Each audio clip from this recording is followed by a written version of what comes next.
gukurikirana gatanu ku kandi abaturage bakaba bakomeje guhura n'akaga rero nyuma ya installation nanone y'ibihano bikomeje kugaragara mu duce dukontororwa n'umutwe wa M23. Abaturage benshi bagiye bava mu makambi bagataha rero nyuma y'uko M23 isenye amakambi.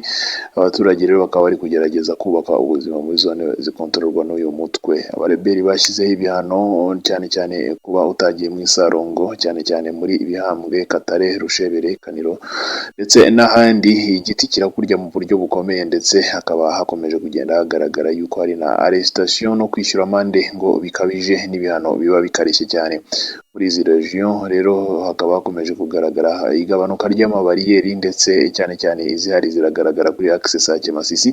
Bariyeri izindi zikaba ziri kuri Mubambiro, Mushaki werekeza muri Bihambwe, aho serivisi z'abarebera umutwe wa M23 zikomeje kugenda zempoza imisoro ndetse n'amahoro. Abaturage bo muri biriya bice rero bakaba bakomeje gutangaza yuko ibihano bibaremereye, nubwo kandi nanone basaba ko igisirikare cya Repubulika ya Demokarasi ya Kongo kibasha kujya kubabohora kubera yuko bakomeje guhura n'akaga. Ni mu gihe uyu munsi habaye imirwano ikarishye rero muri Rucuru, aho rero bivugwa yuko FARDC yaje kugaragara rero muri biriya bice, ariko ikagaragara nyuma y'imirwano yari ikomeye yabereye muri Virunga, cyane cyane ari muri parike Virunga hitwa muri Pena. Ni nyuma rero yuko iyi mirwano itari ya FARDC ahubwo yari imirwano ya FDLR yarwanaga n'igisirikare cya M23. Igisirikare cya M23 cyarwanye rero n'abasirikare ba FDLR muri biriya bice ndetse barwanira muri Pena yegera muri parike nationale de Virunga iruhande rwa Sun City muri groupement ya Bishusha muri teritwari ya Rucuru kuri tariki ya 9 z'ukwezi kwa 2025.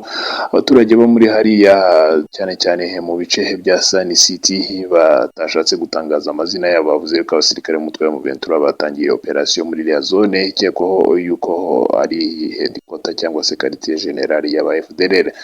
Pena ikaba izwi ku izina rya zone de production y'amakara, cyane cyane aho abaturage baho cyane bo mu bice bya Kicanga, Bwiza na Sun City, Bishusha Centre ndetse n'ahandi bakuraho amakara yo gukoresha. Fontoma zaje gutuma hagaragara paniki ikomeye. Abaturage bo mu Bwiza na Sun City bose bumvaga amasasu aremereye ndetse benshi baza guhunga mu masaa 5 y'uyu munsi.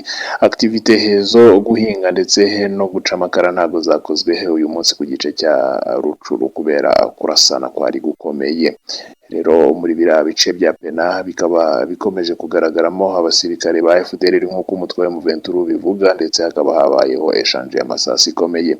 Kugeza ubu muvoma za circulation ziri kugenda zongera gusubiramo mu Bwiza cyane cyane na Sun City nyuma ya premidi, aho rero village zose zo mu birometero bigera kuri 4 uvuye kuri ligne d'Ufko zikomeje kugenda zigaruka mu ubuzima.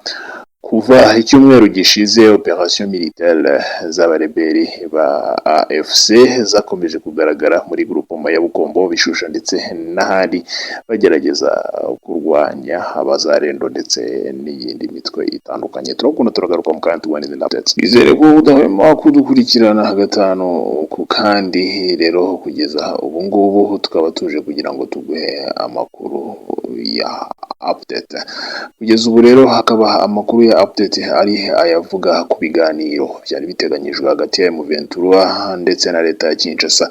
Ibiganiro by'amahoro rero hagati ya guverinoma ya Repubulika ya Demokarasi ya Kongo n'inyeshyamba za M23 byari biteganyijwe kuri uyu munsi wa gatatu i Doha, byasubitswe nk'uko amakuru aturuka ku mpande zombi agera ku itangazamakuru, cyane cyane igitangazamakuru cyacu Isakaza tuje contexte Mejamigale, tuje kugira ngo rero tukumenyesha updates. Amakuru yaturutse ku ruhande rwa leta n'urwa AFC muri iki cyumweru hagera ku biro ntaramakuru by'Ubwongereza avuga yuko ibiganiro byari biteganyijwe kuri uyu wa gatatu tariki ya 9 Mata 2025 mu murwa mukuru wa Qatar wa Doha bitigeze biba kandi nta tariki y'igihe bizabera yatangajwe. Impande zombi mu ntangiriro z'uku kwezi zagiranye inama yafatwa nk'ibiganiro bya mbere bitaziguye hagati yazo kuva abarwanyi ba M23 bigarurira imijyi ibiri minini iyo mu burasirazuba bwa Repubulika ya Demokarasi ya Kongo. Inkuru ivuga yuko rero bataramenya neza impamvu iyi nama yasubitswe. Impande zombi ariko zikaba zavuze yuko zari zitarabona ubutumire kugera ku wa mbere. Ubwe rero umwe mu bayobozi rero ba Kongo we yagize ati ikibazo gusa kimitegurire. Mu kwezi gushize mu buryo butunguranye Qatar yahuje perezida wa Repubulika ya Demokarasi ya Kongo Felix Tshisekedi Chilombo Antoine na perezida w'igihugu cy'u Rwanda Paul Kagame, aho abayobozi bombi basabye yuko imirwano ihagarara. Umuryango rero w'abibumbye n'uburengerazuba bavuga yuko u Rwanda rwahaye intwaro ingabo za M23, ariko guverinoma y'igihugu cy'u Rwanda yagiye ihakana ibyo birego yivuye inyuma, ahubwo ikomeza gushinja guverinoma ya Repubulika ya Demokarasi ya Kongo yuko ikorana n'umutwe w'abarwanyi cyane cyane wa FDLR washinzwe n'abasize bakoze jenoside yakorewe abatutsi mu gihugu cy'u Rwanda. Nk'uko rero byatangajwe n'umunyamakuru wigenga, ariko nanone umutwe wa M23 ukaba hari ibyo wari watangaje bigomba kubanza gukorwa kugira ngo wemere imishyikirano.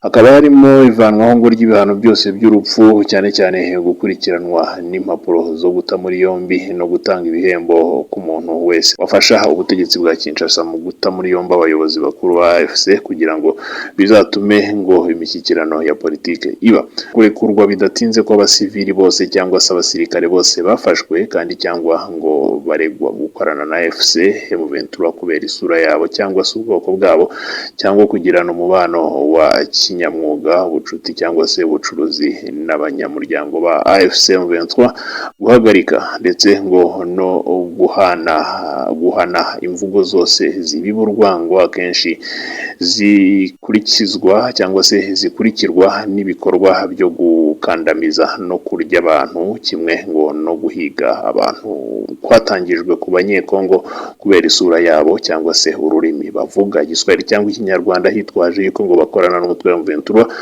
kurangiza ibikorwa byose by'ivangura ndetse no guhakana ubwenegihugu ku baturage bavuzwe haruguru, gushyira umukono ku masezerano yo guhagarika imirwano hagati y'ubutegetsi bwa Kinshasa ndetse na AFC. Ngaho nuko turagaruka mu katugwa n'izindi update. Isakaza tuje konti system jamais égalé, twongeye guruka kugira ngo tuguhe update. Rero intambara yo muri Repubulika ya Demokarasi ya Kongo, viraje zitandukanye zo muri Kare muri Sud Kivu zikaba zikomeje kugenda zigwa mu maboko y'abazarendo.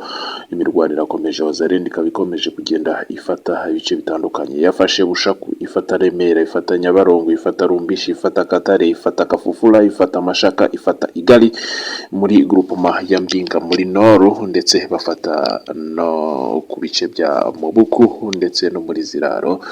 Nk'uko rero amakuru ahava akomeje kugenda abikonfirima, ni mu gihe abareberi b'umutwe wa M23 bakomeje kugenda nabo barwana mu buryo bukomeye, ariko baje gutakaza